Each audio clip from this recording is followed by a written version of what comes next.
ये बेहद खास है दिल्ली के अलावा 3 और महानगरों के लिए, क्योंकि बजट से पहले ही ऑयल मार्केटिंग ने एक बड़ा ऐलान किया है। जो कमर्शियल एलपीजी सिलेंडर है उनके दाम में 7 रुपए की गिरावट हुई है, जिसके बाद से बड़ी राहत मिली है। हालांकि जो घरेलू सिलेंडर है उस पर कोई दाम की गिरावट नहीं हुई है, लेकिन आज अगर आम जनता की बात करें या कॉर्पोरेट क्लास की बात करें तो सभी को बहुत उम्मीद है कि टैक्स स्लैब में भी कुछ बदलाव देखने को मिलेगा और कहीं ना कहीं महंगाई से भी राहत मिलेगी। प्रयागराज की जनता क्या कुछ कह रही है, क्या कुछ उम्मीदें हैं कि आज क्या बजट के पिटारे से क्या निकलेगा, यानी कि जुबानी समझते हैं।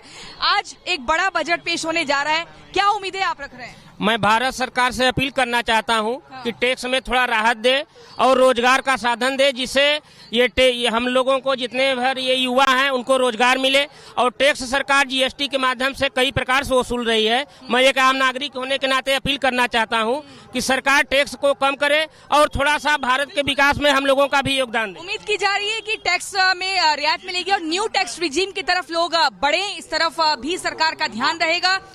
ये तस्वीर आपको दिखा रहे हैं। ये तस्वीर देखिए, निर्मला सीतारमण अब अपने आवास से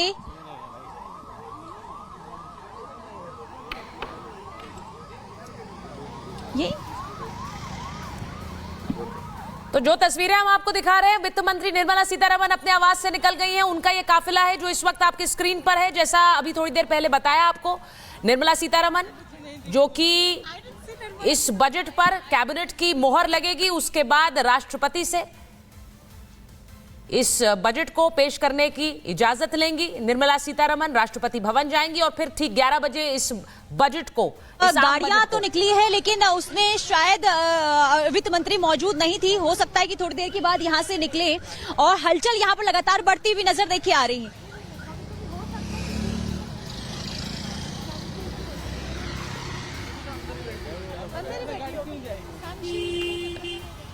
पुनीता, आप वहां से हमको तस्वीरें लगातार दिखा रही हैं। देखिए, सभी की निगाहें एक एक उस तस्वीर पर होती हैं जो बजट को पेश करने से पहले तक सामने आती हैं, क्योंकि आप समझिए तस्वीरों के बहुत मायने होते हैं और तस्वीरों से भी एक अंदाज़ा लगाया जा सकता है कि आखिर क्या होगा भविष्य। क्योंकि हर किसी को इसी बात की उम्मीद होती है कि देश की अर्थव्यवस्था तो चले, लेकिन घर की अर्थव्यवस्था भी उसी मजबूती के साथ आगे बढ़े। और आपने अभी सुना भी, जो लोग हैं वो इसी बात को कह रहे हैं।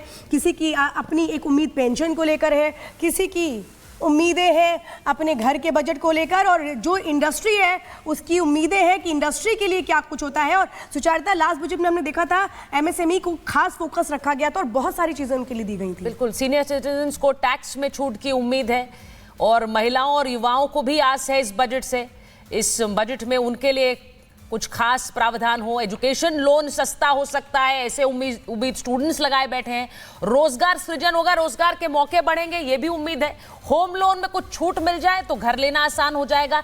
ये सारे उम्मीदों का खाका, उनका भार निर्मला सीतारमण के कंधों पर रहेगा। स्टूडियो में हमारे साथ वरिष्ठ पत्रकार सतीश के सिंह जी हैं, हमारे साथ चंद्र प्रकाश जी हैं, अवधेश कुमार जी हैं, प्रोफेसर कुमार हैं। सतीश जी, आपसे पूछते हुए, क्योंकि आप तो इतने साल से देख रहे हैं ये बजट की प्रक्रिया है, लोग इतनी उम्मीदों का भार डाल देते हैं, किसी भी वित्त मंत्री के लिए उसे पार पाना आसान नहीं होगा। लेकिन इस बार आपको लग रहा है थर्ड टेन्योर है नरेंद्र मोदी का, पहला बजट है, आपको लगता है बहुत कुछ देंगे वो आम आदमी को, मिडिल क्लास को?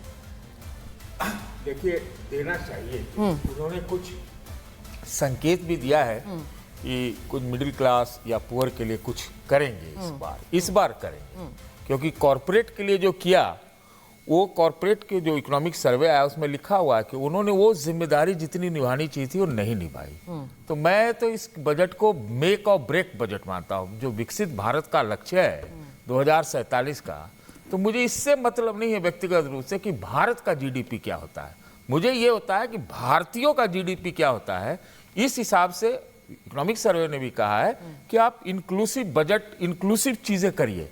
अभी समस्याएं बहुत है। इस मुहाने पर हम इकोनॉमी के खड़े हैं जिसमें इकोनॉमिक सर्वे में कहा गया है कि अमेरिका से खतरा है, डॉलर से खतरा है, विकसित इकोनॉमिक से खतरा है। उन खतरों के बीच में आपके यहाँ स्टील, सीमेंट, ऑयल, ये सब का जो है घट गया है, डिमांड घट गया है, कंजम्पशन घट गया है। तो इन सारी चीज़ों को बढ़ाने के लिए बहुत ज़रूरी है कि आज किया जाए, और हमको लगता है कुछ किया जाएगा।